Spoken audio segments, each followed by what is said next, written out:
Hi Founder fans, Jason here, and today's founder is Joseph Nourse, a man who is often considered America's first civil servant.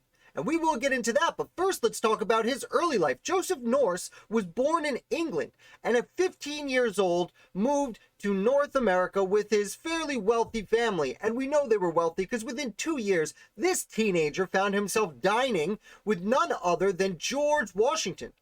4 years after that, you see the American Revolutionary War breaking out, and despite having grown up in England, Joseph Nourse sides with his adopted country and joins the Continental Army.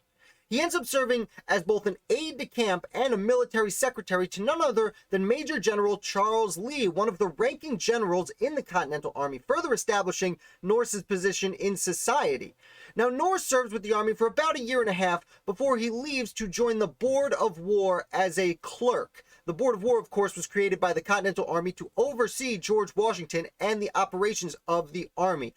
Should say it was created by the Continental Congress to oversee the operations of the Army.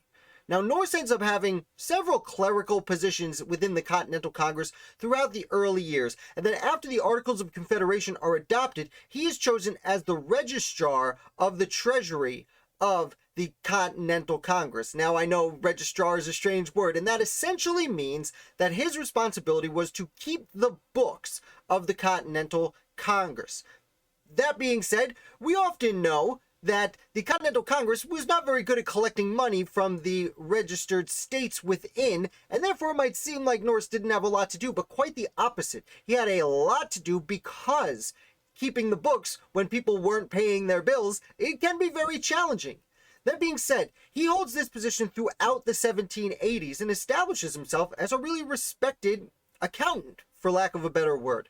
Once the Constitution is ratified and George Washington takes over as president, well, a whole lot of new people are brought in, but Washington keeps Joseph Nourse on board as registrar of the new secretary, the new Treasury Department, and he stays there.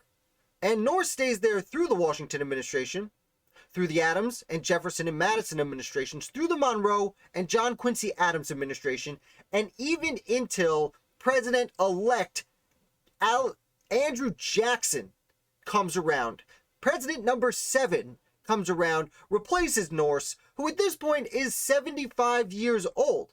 And Nourse spent 50 years, almost the first 50 years of the American United States under the Constitution, as registrar, bookkeeper of the United States. And that is why he's usually referred to as the first civil servant, because no matter what party was in power and what president came through, they kept Joseph Nourse around to keep the books until he was 75 years old, which at that time was even older than it might be considered today. So I hope you learned a little bit about this really underappreciated numbers man of the American Revolution. If you did, hit like, and if you're new here, hit subscribe. I put out videos about the American Revolution all week long, and I'll be back with another founder for you tomorrow.